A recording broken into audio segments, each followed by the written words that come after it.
ठीक है। पूर्ण प्रतियोगिता में फर्म के साम्य को जानने के लिए हमने पहले अल्पकाल में फर्म का साम्य देखा।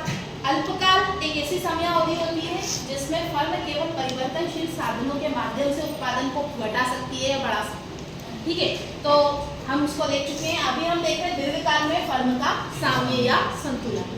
दीर्घकाल, पहली तो हमें बात करना है पूर्ण प्रतियोगिता के बारे में। जब आप पूर्ण प्रतियोगिता में दीर्घकाल में फर्म के संतुलन की बात कर रहे हैं तो यहाँ पे आप अपने दिमाग में पूर्ण प्रतियोगिता की विशेषताएं रखेंगे कि पूर्ण प्रतियोगिता की क्या क्या विशेषताएं। पूर्ण प्रतियोगिता की विशेषताएं जब आप याद करेंगे तो आपको याद आएगा कि पूर्ण प्रतियोगिता की विशेषताओं में आपको पढ़ाया गया था कि यहाँ फर्मों का उद्योग में प्रवेश और बहिर्गमन दोनों क्या होता है, स्वतंत्र होता है।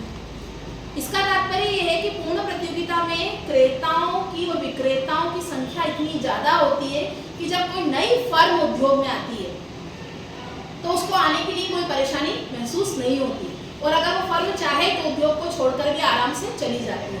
तो प्रवेश और बहिर्गमन दोनों क्या होता है, स्वतंत्र होता है पूर्ण प्रतियोगिता में। अब रही बात दीर्घकाल की, तो दीर्घकाल वो समयावधि है जिसमें उत्पत्ति का कोई भी साधन स्थिर नहीं होता है। आप लोग ये बात पढ़ चुके हैं कि दीर्घकाल का मतलब ये है कि एक ऐसा समय, एक ऐसी समयावधि जिसमें आप उत्पादन के स्थिर साधनों को भी परिवर्तित कर सकते हैं। तो दीर्घकाल में जब उत्पत्ति का कोई भी साधन स्थिर नहीं रहता तो यहाँ पे क्या अवस्था बनती है, पूर्ण प्रतियोगिता है। सबसे पहले पूर्ण प्रतियोगिता में आप बात किसकी है, साम्य की। तो फिर से हम क्या याद करेंगे, साम्य की शर्तें। क्या याद करेंगे, साम्य की शर्तें।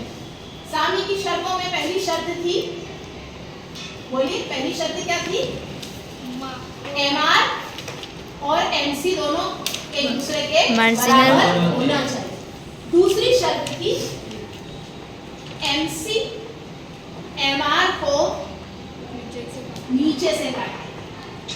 कहां से काटे, नीचे से काटे। अब यहाँ पर ये एक रेखा आप देख रहे हैं, ये एआर है और यही एमआर है। पूर्ण प्रतियोगिता में क्योंकि कीमतें फर्म के द्वारा निर्धारित नहीं की जाती है बल्कि फर्म केवल कीमत प्राप्त करता होती है, इसी विशेषता के कारण एआर और एमआर पूर्ण प्रतियोगिता में बराबर होते हैं। आप इस बात को जानते हैं। अब मैंने बनाया है यहाँ पर सीमांत लागत वक्र। कौन सा वक्र बनाया है, सीमांत लागत वक्र। ये है आपका सीमांत लागत वक्र। सीमांत लागत वक्र सीमांत आगम वक्र दो बिंदुओं पे काटता है और ये दोनों बिंदु समस्थैतिक बिंदु कहलाते हैं, जहां उत्पादक को ना लाभ प्राप्त हो रहा है ना ही हानि प्राप्त हो रही है। आप देखेंगे ए बिंदु पर, ठीक है, ए बिंदु पर जितनी लागत है उतनी ही क्या है, आय है। यहाँ पर भी जितनी लागत है, जितनी सीमांत लागत है उतनी सीमांत आय है। तो ये दोनों बिंदु क्या कहलाते हैं, समस्थैतिक बिंदु कहलाते हैं। लेकिन उत्पादन की शर्तों के अनुसार अगर हम देखें तो बी बिंदु जो है वो साम्य का बिंदु। बी बिंदु कौन सा है, साम्य का। बी बिंदु साम्य का बिंदु, क्योंकि यहाँ पर दोनों शर्तें पूरी हो रही है। एमआर = एमसीबी है और एमसी एमआर को नीचे से काट रहा है। अब साम्य का बिंदु कौन सा हो गया, बिंदु बी, ठीक है।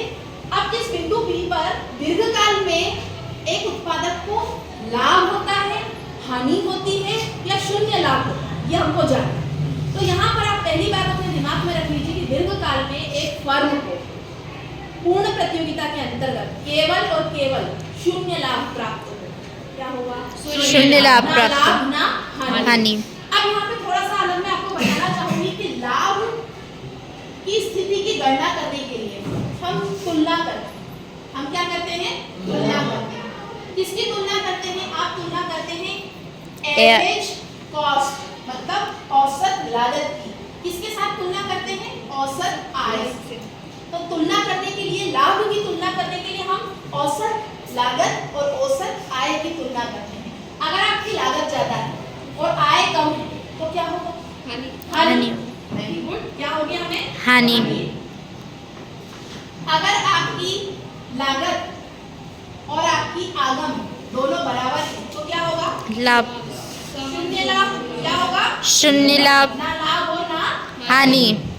अगर आपकी लागत कम है और आय ज्यादा है तो आपको क्या प्राप्त होगा, लाभ। लाभ प्राप्त। अब प्रश्न ये है कि दीर्घकाल में एक फर्म को, जो कि पूर्ण प्रतियोगिता की फर्म है, उसे क्या प्राप्त होगा? तो यहाँ पे इसे हमेशा क्या प्राप्त होगा? सामान्य लाभ। क्या प्राप्त होगा? सामान्य लाभ या शून्य लाभ उसे प्राप्त होगा। लाभ को कई किताबों में अधिसीमांत लाभ भी कहा, अधिलाभ भी कहा गया है। ठीक है, ये सामान्य लाभ प्राप्त होगा। सामान्य लाभ कब प्राप्त होगा? जब AC और AR क्या है? बराबर। किस बिंदु पर? साम्य के बिंदु। तो साम्य के बिंदु पर, साम्य का बिंदु क्या है? B। यहाँ पे AR, यहाँ ये AR, तो AC BC के क्या होना चाहिए? बराबर होना चाहिए। तो यहाँ हम लगाएंगे औसत लागत वक्र। क्या बनाएंगे? औसत लागत वक्र। अब औसत लागत वक्र साम्य बिंदु पर कितना है? BQ। औसत लागत कितनी है? BQ। और औसत आय कितनी है? BQ। तो क्या हो रहा है? सामान्य लाभ प्राप्त हो रहा है। ठीक है, आप थोड़ा सा अलग से बताना चाहूंगी। आपको ये रिलेशन याद होगा लागत वक्रों का कि औसत लागत वक्र को सीमांत लागत वक्र उसके निम्नतम बिंदु पर काटकर ऊपर की तरफ बढ़ता है। तो यहाँ पर भी आप देख रहे हैं औसत लागत वक्र को सीमांत लागत वक्र उसके निम्नतम बिंदु पे काटते हुए बढ़ रहा है, वहीं पे क्या है? साम्य का बिंदु भी है। अब प्रश्न ये उपस्थित होता है कि ऐसा क्यों कि केवल सामान्य लाभ मिल रहा है, लाभ क्यों नहीं मिल रहा? लाभ कब मिलता है? इधर देखिए, लाभ कब मिलता है? जब आपकी आय ज्यादा हो। आ रही, रुको। लाभ कब मिलता है? जब आय कैसी हो? ज्यादा। कौन सी आय? औसत आय ज्यादा। किससे? औसत लागत से। अब जब आय ज्यादा होती है, वो समय कौन सा? दीर्घकाल।